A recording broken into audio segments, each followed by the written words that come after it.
I would like to call the school board meeting for Tuesday, February 4th for the Des Moines Public Schools to order. Please take the roll. Ms. Anderson. Here. Mr. Barron.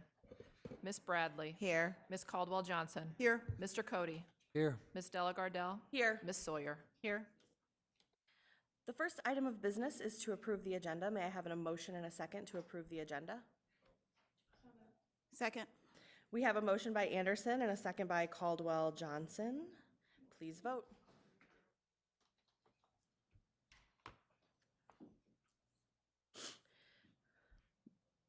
Motion passes 6-0-0.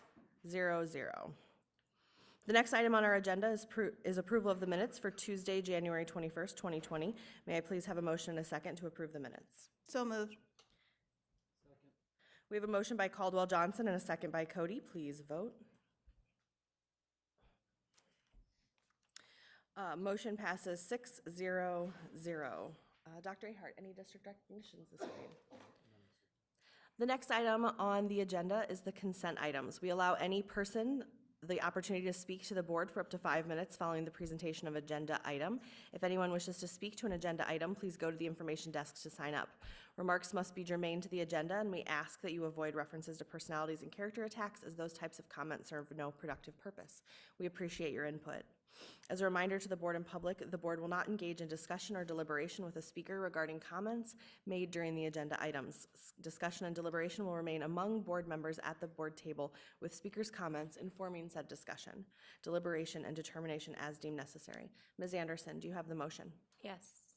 I move that the board approve the consent items in accordance with the recommended action for each item on the consent agenda, including bills previously authorized, certified, and approved for payment by the board secretary in the amount of $5,881,861.68, and procurement card transactions in the amount of $489,758.03. Is there a second? We have a motion by Anderson and a second by Sawyer. Any discussion? Please vote.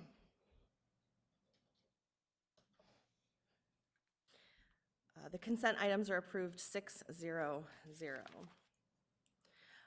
Next, we will have a public hearing. The public hearing will come to order. Is there anyone wishing to speak to item D1, public hearing for the sale of property at King Elementary? Hearing no one, I'll close the public hearing. Superintendent Ahart, would you please introduce the matter? I recommend the board approve the sale of property at King Elementary School to the city of Des Moines for the purchase price of $1 following a public hearing. May I please have a motion and a second to approve the public hearing and the superintendent's recommendation? Move approval. We have a motion by Caldwell Johnson and a second by Bradley. Any questions or discussion? Please vote. The vote is approved 6-0-0. Next, we have another public hearing. The public hearing will come to order. Is there anyone wishing to speak to item D2, public hearing for FCS and science renovation for Meredith, Lincoln, Roosevelt, and Hoover? Hearing no one, I'll close the public hearing. Superintendent Ahart, would you please introduce the matter? I recommend the board hold a public hearing and approve the plans prepared by Studio Melee for a combination bid to renovate the FCS and science rooms at Lincoln, Roosevelt, and Hoover High Schools, and science rooms at Meredith Middle School. May I please have a motion and a second to approve the public hearing and the superintendent's recommendation? So moved. We have a motion by Anderson and a second by Cody. Any questions or discussion? Madam Chair, I do have a question. Yes. I'm a little bit confused, and maybe I missed something in translation, but in consent, we rejected the Lincoln and Roosevelt bids. But now they're included in the public hearing on the renovation, so I'm not for sure exactly what we are or aren't doing. Does that make sense, Tom? Yeah. So I feel like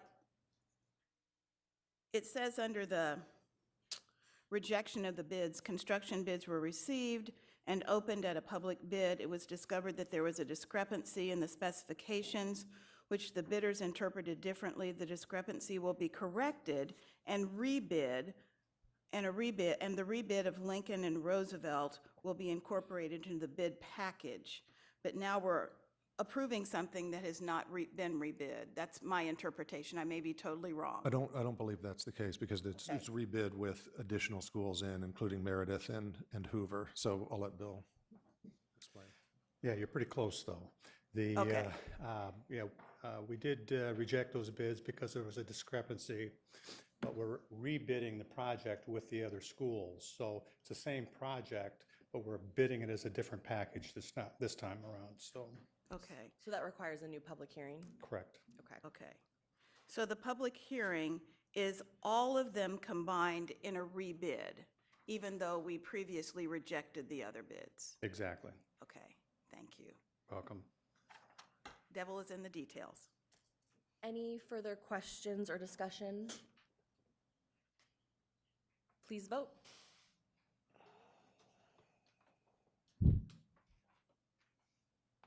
The vote is approved 6-0-0. The next item on our agenda is item E1, Social Emotional Learning Policy Compliance Progress Report. I'll turn it over to Dr. Ahart for his presentation.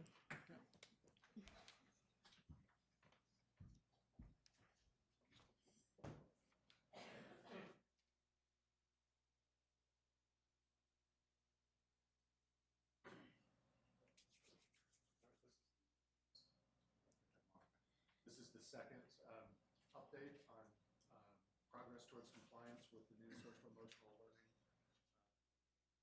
learning board policy that was passed in June.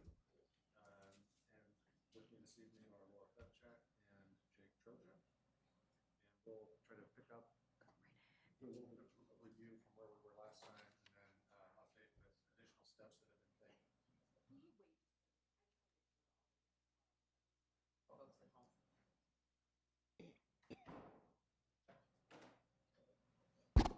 Oh, yeah, that's good.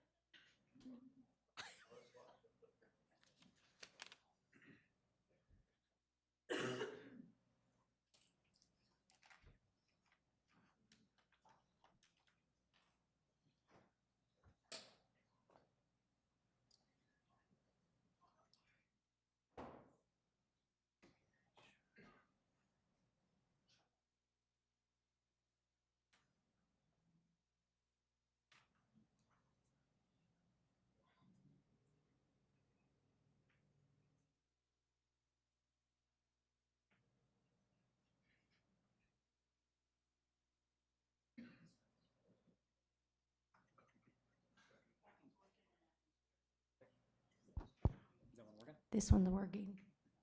You could share. We could share. We'll share. Okay, we're good. We can share. This one's working. It's working. Well, you can start. Okay, So, all right. You got the, okay. All right, well, hello. We're back before you to give you an update on where we're at with the social and emotional learning management limitation.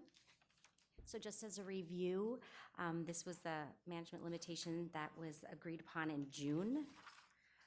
And along with that are the details 1 through 6. And I guess one of the things that I think Jake and I could agree on is that as we've done some of this work this late fall and at the beginning of this year, it's become clearer and clearer to us the importance of being able to follow this management limitation in terms of sort of that step-by-step process and what we're going to need to do in order to implement social and emotional learning across a district this size. So as we talk about implementation, we're just going to look at it from the lens that we did back in November, which is really focusing on partnering, assessment, and planning. So you'll remember that we've got an established district lead team, and that is comprised of Jake and I. We have a district work team that is made up of about 38 practitioners from various disciplines and parts and departments of the district. We have also been working with a community problem-solving team and have partnerships with the Department of Ed, Castle, and Panorama.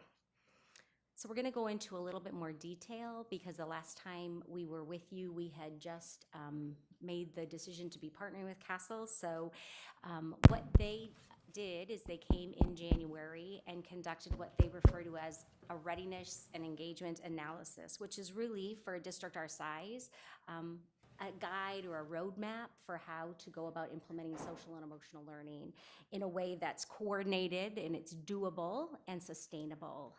So I just want to talk through a little bit about what that site visit looked like. It was a very exciting time for it was a really busy 2 days. And one of the things that we wanted to do when we had the Castle team in Des Moines was provide them with an opportunity to visit a number of different schools and programs to give them an idea of the different programs that we have, the different sizes of schools in Des Moines Public Schools. So we had 2 teams. Jake was with one team and I was with another. We were able to take them to the Focus program, which serves 3rd through 12th graders at the Mann Building. Brubaker Elementary is a larger elementary, and Callanan as the middle school. We took them to Mitchell Preschool because we wanted them to see that experience as well, and King as being one of our smaller elementaries, and then Hoover as one of our high schools.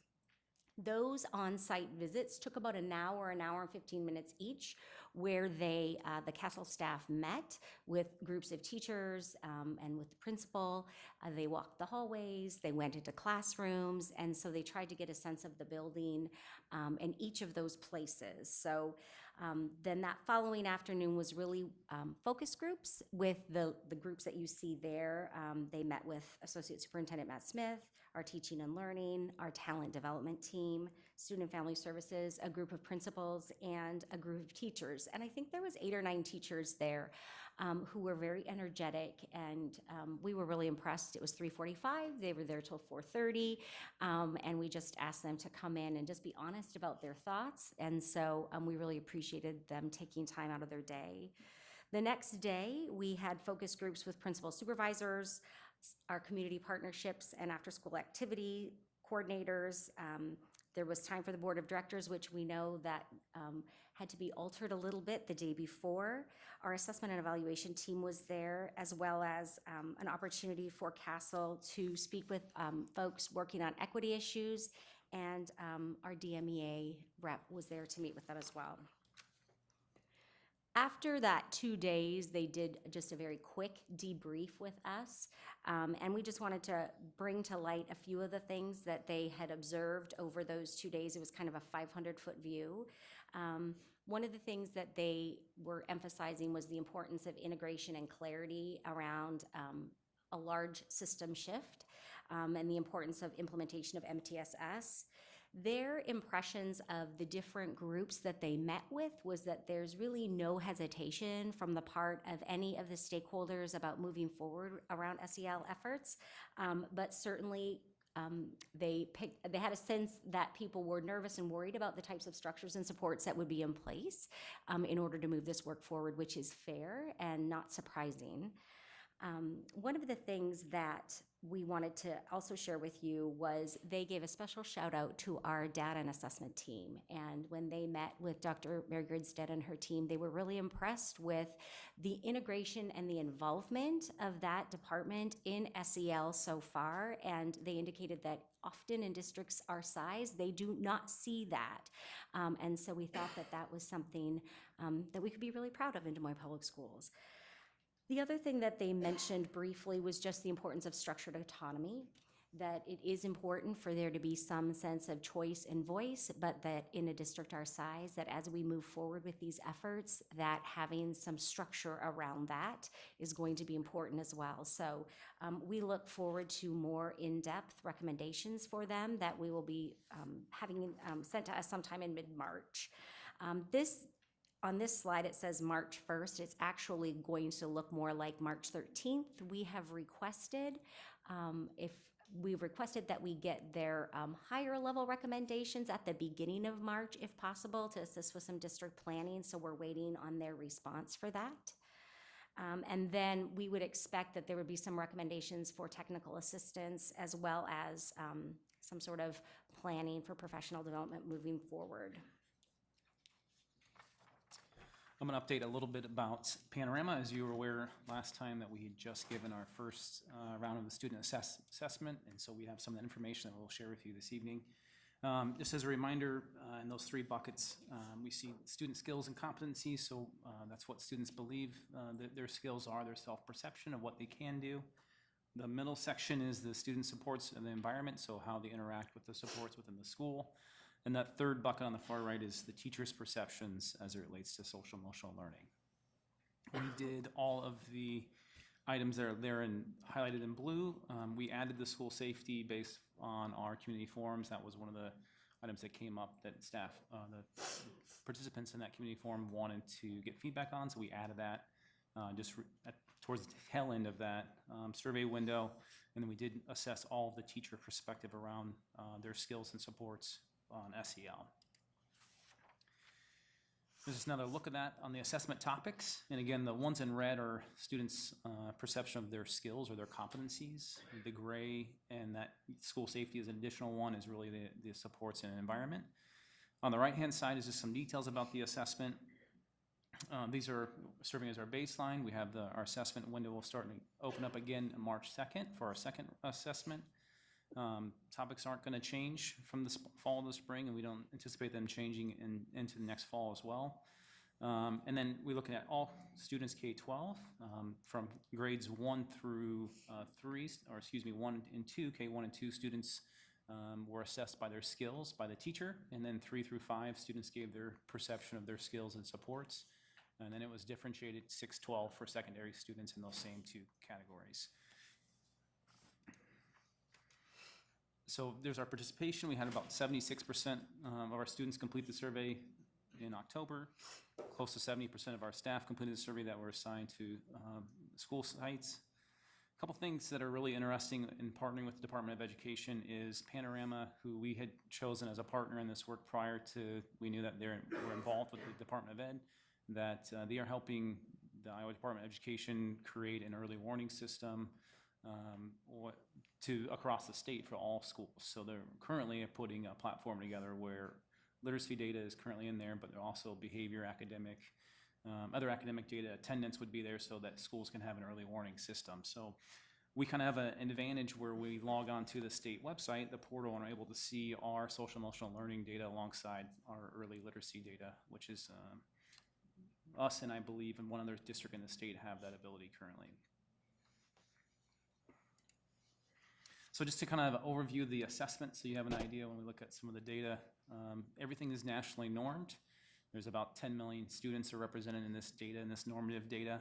And each topic, so this picture is a picture of the normative response for school safety. Each of those large topics has sub-questions, and you'll see kind of a list of those questions on the right-hand side. And those questions help lead to this larger national percent positive response rate. What you're seeing there in the red is the 54% positive response rate to that overall topic. And then you also see the red line indicates the percentile rank nationally. So as we look through different data sets in large bucket areas, even though the percent positive may vary, that 54% may change up and down, that national percentile rank also may vary. So you may see a high percent positive response rate, but a low national percentile, and we'll see those here as we go through. Each one of those questions on the right-hand side, we can drill down onto at each school level to see what students responded to and how that looked. It kind of looks like this. So one of the example of questions here is, how often are people disrespectful to others at your school? This is a 3-5 question. And so that says 26% positive response rate. So if you look at the scale below, it shows that almost never and once in a while is how we got to that 26% positive response rate. You can also break it across grade levels, which is what you're seeing in that scale next to it. You see a percent positive rate for 3rd, 4th, and 5th grade. So this is an example of the level of depth we can get to at every school for these questions.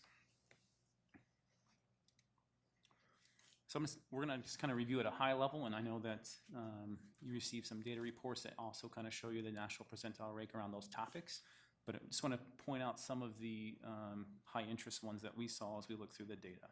So this is a comparison for school safety. On the left-hand side, we're seeing our elementary school students. So again, that's 3rd, 4th, and 5th grade students and their perception of school safety. There's a 54% positive response rate, which puts them at the 60th percentile nationally. On the right-hand side is our middle school to high school students. So 612, they're at 48% positive response rate, and again, puts them close to the 60th percentile nationally.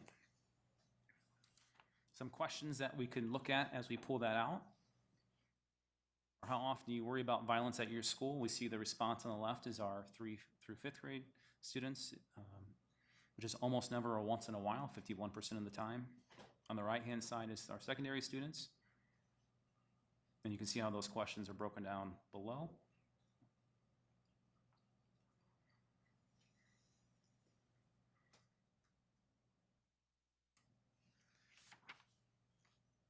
It also gives us a national norm around student-teacher relationships and how students perceive those relationships. You see on the left-hand side, 3-5s elementary students, we have a 73% positive response rate, which puts them at the 60th percentile nationally. And then our secondary, we have a 48% positive response rate, which is the 10th percentile nationally. If we dive down on some of the questions that we can compare across elementary to secondary, is how excited would you be to have your teacher again? In elementary school, they're very excited to have their teacher again, 76% positive response rate. How respectful is your teacher, which is very high as well, 87% positive response rate there. The right-hand side at secondary, how many of your teachers would you be excited to have again in the future? It's a 38% positive response rate, and then at 78% for how respectful your teachers are. For these individual questions, we don't have a national norm, so we can't norm those questions, but we can norm on the large, for this one, the teacher-student relationships. You saw the national percentiles are normed.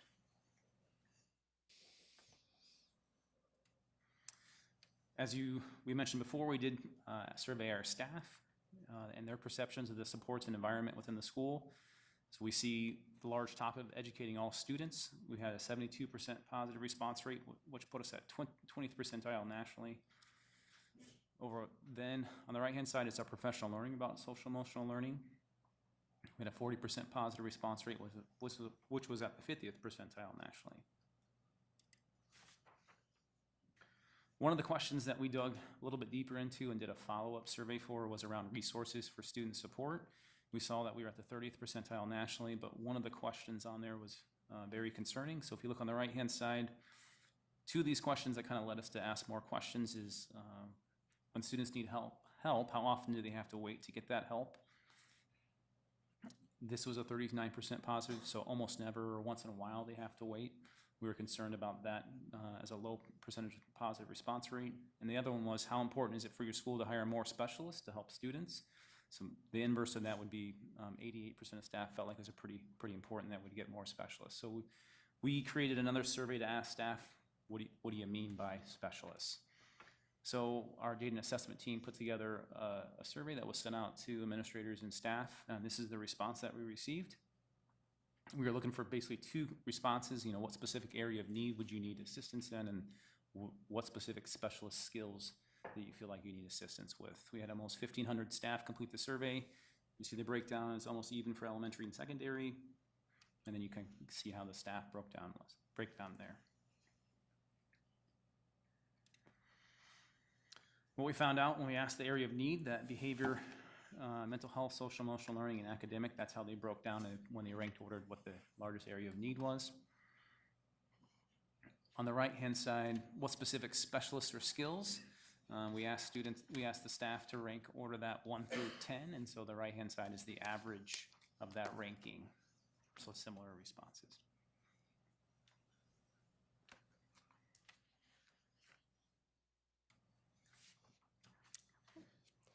So the next part we just want to review with you is just planning and just wanting to review the collaborative problem-solving process that we went through with our community around social and emotional learning. So some of the root causes that were identified by this group, you can see them on this slide. And that was through that process over several meetings in late fall, and we met again in January. So those were some of their biggest thoughts around root cause. And we show you this slide just to show that school staff, district staff, community members had some agreement around the root cause being a lack of social emotional curriculum and staff training, a lack of cultural responsivity, and lack of authentic staff-student relationships. So as we look at this and we consider some of that panorama data, we feel like that's given us some good information as we move forward to create a plan. Part of that collaborative problem-solving process was looking at those potential root causes and going through the verification process. So the last time we met with them, based on the data that we'd received from Panorama, based on some of the information from Castle, based on some information from student focus groups, we were able to verify those top 4 causes. And then the last one, the lack of systemic approaches and responses to behavioral needs, that verification process should be completed by March. So again, just going back to where we're at with our community collaborative problem-solving group, we've looked at those root cause verifications. Our next steps are looking at some potential high-level actions as a district staff, and then coming back to that team sometime in March with a potential plan for them to provide some feedback to us around. And then the next part, as far as our task force, our district team we will be meeting with them on this Thursday to go through information around Panorama, the Castle readiness engagement, information from focus groups, information from collaborative problem solving, and to start the work with that group around curriculum, professional development, and the development of that comprehensive plan.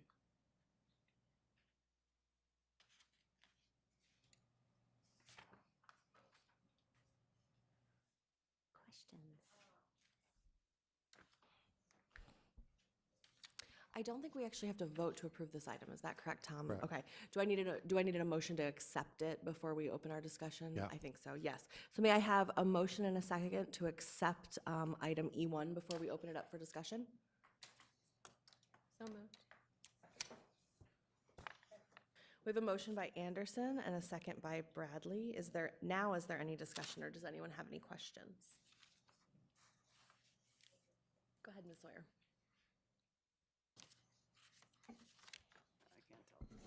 Okay, so really quick, can you identify who's on your community collaborative teams? Like, how did you form those groups? Who in the community did you invite? Let's take that one. The community groups, I think we can guess at the number of people involved in there. We can send you a specific list if you'd like, but actively involved, we have around 4 students that are actively involved in that current community group. We actually have kind of 2 groups going on. We have a group focused around SEL specifically, and then we have another group that was started in collaboration with DMEA around disruptive student behavior, and they're really kind of merging together around the similar root cause verification. So I'll describe both groups. The SEL group was formed in response to the board limitation and helping the community help us come up with root cause verification as we begin to work out that plan. We have several parents involved in that group. I would say we're probably close to 8 parents are actively involved in that. We have somewhere about 10 building level staff members, and then Laura and I, along with some other district level staff, help facilitate those. And we've been spending several sessions going over data, help provide data to them so they can help us determine root cause. They've really given us a lot of feedback on that root cause verification piece of that, and helped to develop those where we are now. And the other problem-solving group we have with DMA, we have probably close to 80 stakeholders involved in that group, and most of those are parents and students and community members, and helping us determine, what some of those root causes are to disruptive behavior. And we're finding that they're very, very close, if not identical, in what they determine to be root cause. And so we're actually planning to combine those groups moving forward as we begin to put a plan together. But if you'd like to know the list of those participants, we can. I just didn't know how broad you defined community, and Yeah. so that's why I was interested to determine or to find out who you had involved in that group. So some other questions. one of the things on page 12 of the PowerPoint, it talks about, you have the question about the resource needs. What is your plan to address the gap that you see in the resource needs? One of the things that we've been looking at this information, and I think that's one of the reasons why after getting that panorama data around needing more specialists, we wanted to dive into a little bit of that, is recognizing that we may need to realign some things. We do have what we call the integrated services team, so it's a number of professionals across different departments in the district that have been working together since fall, and who support provide support for success workers, social workers, counselors, psychologists. And so just looking at that system in its entirety, when we then look at this data, our question and our wonderings for that group is how can we align in ways that are going to meet the needs of our students and also be responsive to the needs that our staff are sharing with us. So that's been in process since fall, and I think this information is just helping to inform those next steps. I would also add that we have those community collaborative problem-solving teams helping us with each of the board SMART goals. And so we're trying to, finalize, kind of put a cap on that work in terms of need, and then incorporate collectively all of those things into our budget plan for the year. So we don't have clear action plans for addressing any of these specific needs yet, because that's all part of making the entire budget work as well. And so how much are you connecting with the general community and resources that are already out in the community that we don't have to then pay for? Are there opportunities that you are looking for community resources that are in place so we're not duplicative? Yeah, so part of what Laura was talking about is we also including our community schools coordinators or success case managers, and we look at those people that do the work currently with the community. We're able to touch every single school within the district.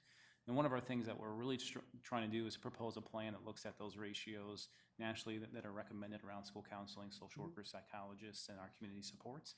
And so we're working out that plan, and we feel like that's going to help us answer those items number 1 and 2 on this limitation, is about how can we get to that piece. And so I think to answer your short question, are we looking at those? Absolutely. We have over 200 partners that we work with right now that looking at how we can incorporate them into school. And I think what we're feeling like the leverage point is a cohesive plan of looking at what are the high leverage actions that we're trying to take across the district and who can help us do that. I think that's really what we're hoping to accomplish when we lay out a plan. Okay. Another question I had was around page 11, I think it is. One of the things, the student-teacher relationships, and we had our presenter here this morning, or this evening, about SCAVO. I know the last board meeting, a lot of folks have been talking to us about SCAVO, and what has stuck out to me is the importance of relationships and those connections between teachers and students. And even, I don't know if we'll eventually get to these other reports, the panorama reports, but it's evident in the data that elementary age kids really feel a connection with their teachers. That's not the same once we get into secondary. And so I just point that out and hope that you are looking at that and identifying how that gap is going to be filled, because it is important that, everything is about relationships. My mentor, that's what he said. He's always told me that it's all about relationships, and it is really important that we look at that. Another question I have is around the root cause piece, and so maybe help me understand, is that more the root causes around why the behavior in schools? And that's one of the things that when I think of root causes, I think there are a lot of things around root causes, and they're probably typically not necessarily educationally related, right? There's probably things that are happening with a child at home, in their environment, that impact them when they come to school, whether or not they're ready to learn. And so, that becomes a broad piece, right? How do we get to that level of root cause? And so are you looking at that, or is this basically educationally, what is it that the school can look at within the educational realm? Well, what we focused on, because I think you're right, that when we talk about root causes, there can be all sorts of them. And I think in the first couple of sessions, that is what we found. But we were really focusing on what did we have data to support, and also what was within our realm of influence. What is something that we could actually influence as a school district? So those were kind of the guides that we used. I don't know if you'd say anything more about that, Jake. No, I think when we looked at the problem statement to help form that group, looked at data like the Iowa Youth Survey that shows that 20% of our 11th grade female students have a plan to commit suicide in the last 12 months. We look at data that, from the Iowa Conditions Learning Survey to help kind of create a problem statement around our students are engaging in risk behavior at a rapid pace compared to the last previous 5 years. And so we provided that data to that group to help us decide kind of what do you think those root causes are. I think, Laura mentioned that, we look at those outside influences and what can we control within our realm of influence.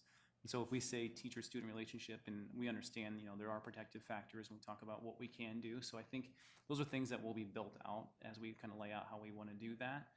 But this is what this community group developed. We didn't try to coach them in any specific way. We tried to help verify what they felt like were the main root causes. And I think I just want to double down on so that you understand the perspective we have around students. We had focus groups with students, and we interviewed almost 130 different students in 12 different, around I think 12 different schools, asking them about that connection and kind of what did they think, and that helped led us to that verification of those root causes. Okay. That's all I have for now. Thank you.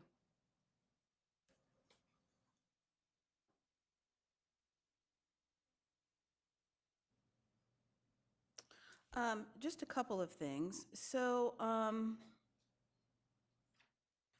is there a correlation between the questions that are asked of the students and those that are asked of the teachers? So that we're able to do sort of an apples to apples comparison around sort of what the broad overarching implications of the data might be?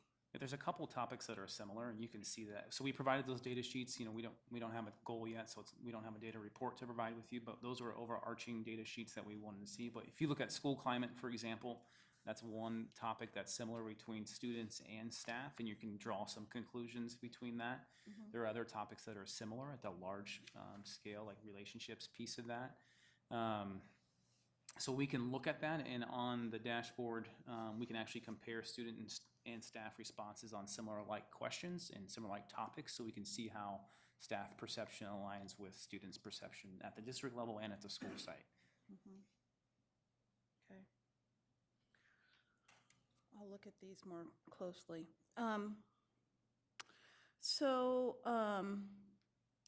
At what level do we get concerned? So, I mean, some of these are like 50, 51. So at what point do we does the red flag go up? I mean, how do we determine sort of when we find something that we really need to focus our attention on based on a percentage? Because 50%, I mean, I guess it's okay, but that means that 50% aren't faring so well, so. Yeah, I think if we look at what I would suggest, we look at the national percentile rankage and look at those and then say where do we feel like we can have the most impact immediately. So if we look at even at the student-teacher relationships, if we looked at that one for elementary school was at the 60th percentile. So at 50 percentile is what we'd say is normative. That's the normative response that we see nationally. So several standard deviations get us down to that 10th percentile rank, and that would be concerning. That at secondary we see that the reason we provided those questions there specifically are students feel respected by their teacher, but they not really want to have them again.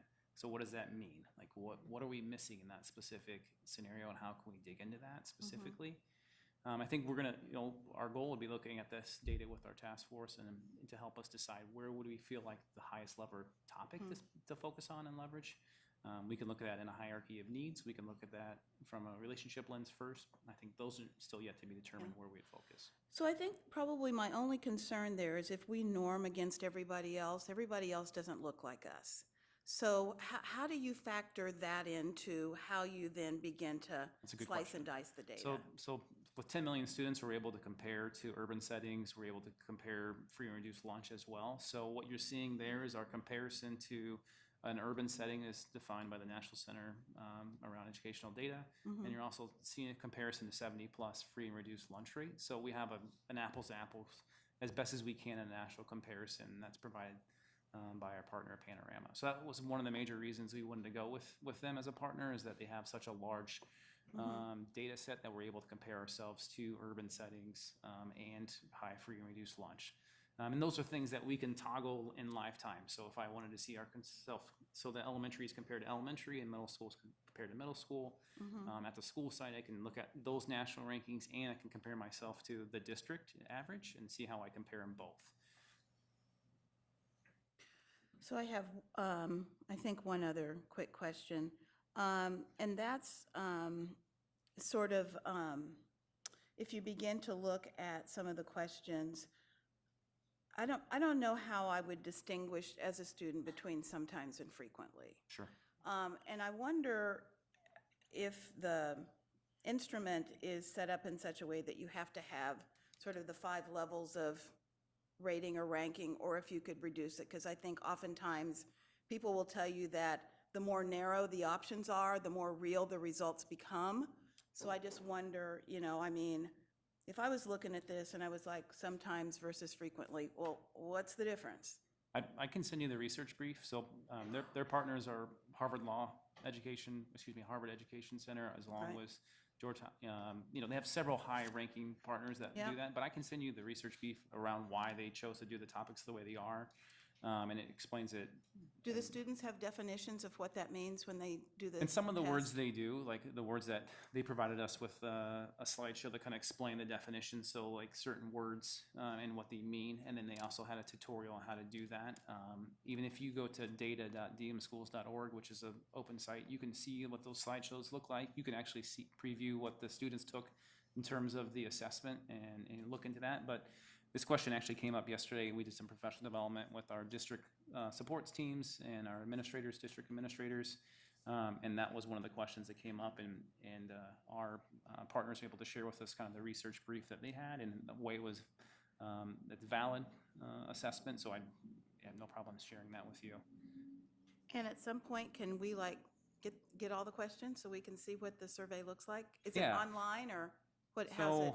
So what the data comes out into an online platform, and we Okay. can kind of preview that. I think that's what I think we have set up for you. At some point in time, we need to schedule a training on what that data looks like, and then kind of discuss what do you need to see. There's probably 70 questions that you could dig into per that whole survey. You have the high-level topics that kind of roll things up as what we presented in those data sheets for you.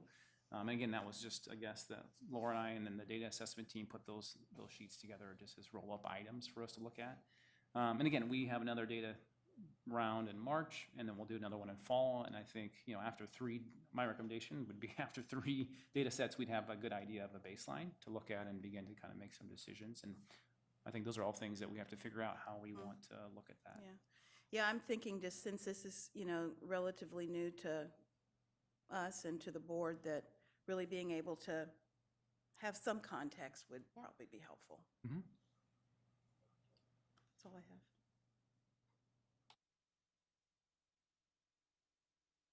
Okay, I have some questions too. I'm looking at slide 26, the staff perspective data. For the area of need, when I added all those percentages up, it said to pick your top 3. I think they added up to just over 80%. So I'm just curious, did the rest of them, what were other options that teachers were given on that?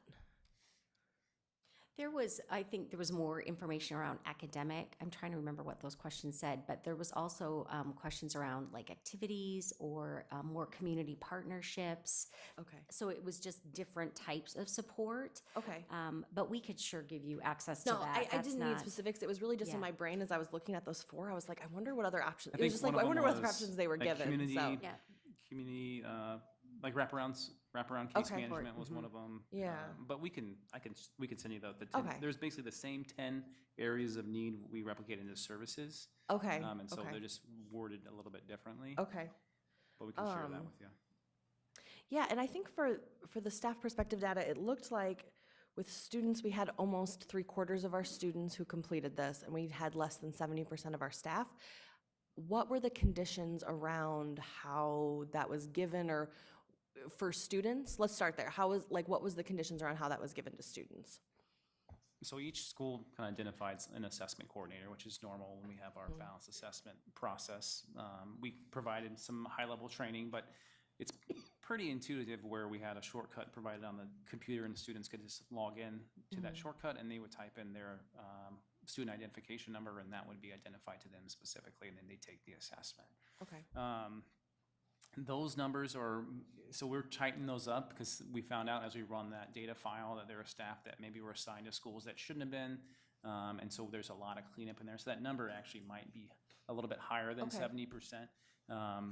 Well, actually, it will be higher than 70%. However, our first run through there with the students, several of those students as well, we missed at the secondary level. There was some students that we missed based on their attendance as well. Okay.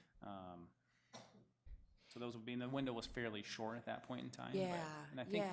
but it's a fairly short survey, so our hope is to be able to get that up above that 90 Okay. percentile. I just know that when we're talking about social emotional learning, that some of those students that have a tendency to be absent from school are probably the students whose data we're going to want to influence the most. So I think just keeping that in mind moving forward. And then also, what were the conditions under which staff had to complete this? Because when we're talking about 70%, my inference based on the data would be that the teachers had a pretty high response rate, and the lower, was it teachers and like SEPs or ESPs and bus driver? Like when we're talking about staff, are we really talking about everybody, or who are we talking about? Staff, they're assigned to a school specifically, a physical Okay. school site. Yep, and so staff received an email. Okay. And then they clicked on the email to take it at their Okay, so that convenience could be during that. custodians and office administrators, or, Custodial staff weren't included in that Okay. survey. Associates were or office. ESPs, okay. Yeah. Okay. Were they just sent an email and told, like, you have to take it sometime during the course of your regular duties between this amount of time, or were staff given a dedicated time to complete it? That was really left up to the building to determine how they wanted to do that. We did give some guidance on the end, and guidance Yeah. documents on how that was going to be done. Yeah, I just, that's a little less than a third, or a little around a third of our staff that aren't even weighing in on this. And when I think about especially the teachers associates that I work with, the amount of time that they get, like they do get 15-minute breaks and restroom, as long as, there's no, immediate situation they need to respond to, right? So I think I would just want to just raise up that idea that we should really be, if we want to have the best data and we want all staff to feel like they have a voice in this process, that we really value that in the way that we structure how we get responses from staff. On slide 29, going back to the authentic student-staff relationships, our staff and our district staff recognize that as a really high root cause. Our community, it wasn't one of their top, and did everyone just kind of get to choose like one as their top? Is that kind of? They had Or- stickers, and they could vote Okay. on different root causes, so that's how Okay. it was voted out. Okay. And I'm just wondering, this might come between the difference of what our understanding is as school staff and district staff of what an authentic relationship is and what our community is. So I guess my question for you would be, do we have some sort of a definition that we use with our community that we could continue to have our community help us monitor the type of relationships, we're having with students, or if students are, like what they're hearing from their students when they come home of the types of relationships? Because I just think as teachers, we have a pretty clear picture of what we want that relationship to look like, and I don't know if that matches what the community's understanding might be of what, Sure. we would consider. And so there might need to be some calibration of what an authentic relationship looks like, because I would imagine all of our staff have very high expectations for what that relationships looks like with every single one of their students. And for some of our teachers, they have more students than others. And so that gets tricky. So I think just digging in and examining that and making sure that we're all on the same page with what that definition is, I think in collaboration with our community, of what's our community's expectations for the relationships that our teachers have. I feel like, a lot of my colleagues have dug into students, so I'm going to stay on teachers again and our staff for another minute here. For social emotional learning, one of the things that was identified, I think, is an SEL curriculum and staff training. What plans are being made to ensure that our teachers' social emotional well-being is being taken care of? Because I work in a school and I see the high rate of burnout, and I feel it myself. I'm in year 7 this year, which I know is kind of a magic number for how long folks can do this, right? And I very strongly feel that, and I hear this from teachers every single time I talk to teachers in this district, outside this district. I know that there are factors outside of our concern, like there's a lot of different legislation that can be very hard on staff morale that's coming out of our capital currently. But also I think there are a lot of factors that we can control in districts. So I guess my question would just be, what measures are we providing as we're thinking about our students? How are we also thinking about our teachers? Because I know they can't, it's hard for you to care for others if you don't feel that you're being taken care of first. And I think we've started to have some important conversations about that because the social and emotional wellness of children is directly linked to that of the adults that they are spending time with every day. So Yeah. Certainly we agree with that. And I think one of the things that I think about when we've been doing this SEL work is the ability to partner across departments. Like yesterday when we had our panorama training, we had our friends in human resources were there, and we started to have conversations about how this can be connected to employee wellness. And so we are really hoping to leverage our district SEL team in that way as one of the things to think about. It isn't just about curriculum.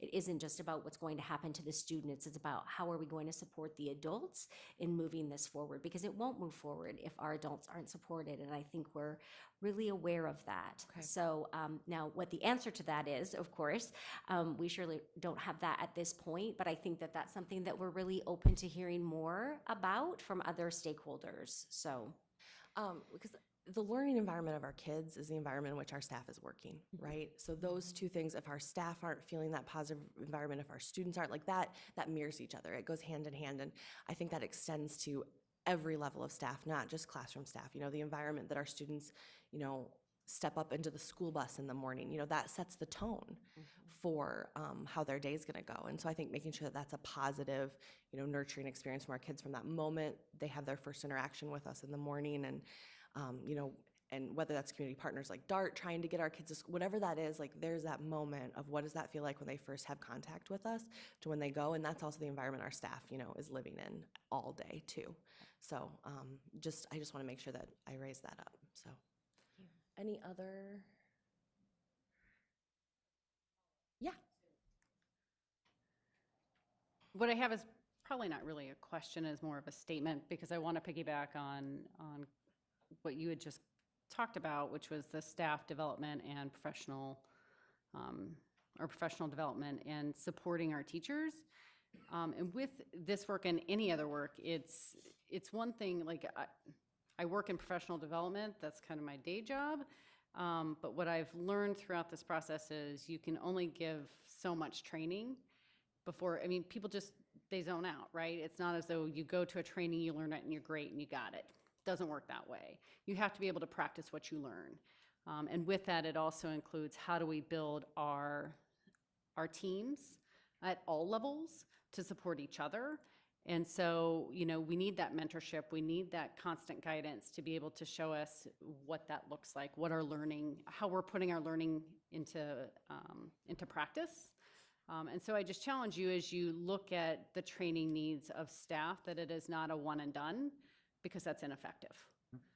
But identifying how we create teams to support the work throughout.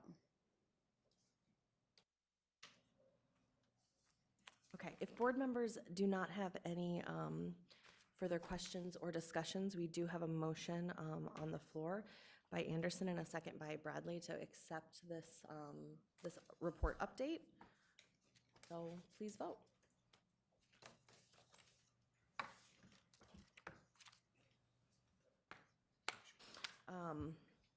The vote is approved 6-0. We did not have any information-only items this evening. And so then next on our agenda is our items of privilege. I just have two very brief things. I just want to thank all of our custodial staff, the office managers, and all the administrators and any other school staff that were involved in any of the extra work that hosting caucuses across our district may have, created, or, that you may have been involved in.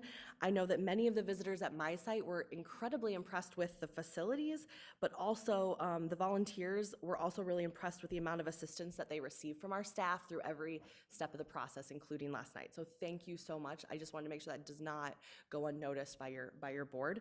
And then also, Ms. Anderson, did you have a reminder update you wanted to give on our meeting this Saturday? Sorry. Okay, we have our next Community Legislative Action Team legislative coffee on Saturday, starting at 9 at Hoover High School. So would love to have all of you join us. And people at home, please come and join us and get involved. And I think that we're going to hear, it's going to be about budget. Okay. So that's a super important topic. Yeah, so bring some of your neighbors and friends with you. Dr. Ahart? Or do any other board members have any other items that they need to share? No? All right. I'm going to turn it over to Dr. Ahart for the superintendent's report. Yeah, I would just like to encourage everyone to attend Saturday's CLAT meeting, as Ms. Anderson suggested, and to pay attention to what's happening on the Hill. It's, once again, another very, very busy legislative session, and it's sometimes entertaining and sometimes alarming to see what's being proposed that impacts our schools. So it's really important that as much as we can, that everyone pays attention. I will be headed up to the Hill with Pablo Ortega for an House Education Committee deliberations on the ELL bill that we actually got one of our representatives on the majority to sponsor for us. So that's progress. We made good headway, we thought, last year with a similar bill, but we didn't quite have the juice to get it done. So we're taking another run at it at a little bit of a different angle this year. So it's encouraging that this early in the session, they're already having a committee meeting on it. The other thing I would like to do is kind of to echo what Ms. Delgardelle said, but more specifically to thank our communications team and our high school leadership teams and staff in getting lots and lots of our high school students registered and really up the participation in the caucus process, especially those students who are not currently eligible to vote but will be eligible to vote when the election rolls around, which means that they're eligible to register and participate in the caucus process. It's really important as a school district, but more important to our community at large, that we have high engagement with our young people to make sure that they understand that they have a privilege and a responsibility to be actively engaged in our participative democracy. So I thought it was, despite some of the hiccups that we all know about in the news, that we get wide participation, especially from our young people. All right, thank you. Our meeting is adjourned. We will reconvene with our work session, I'm hoping about 7:05.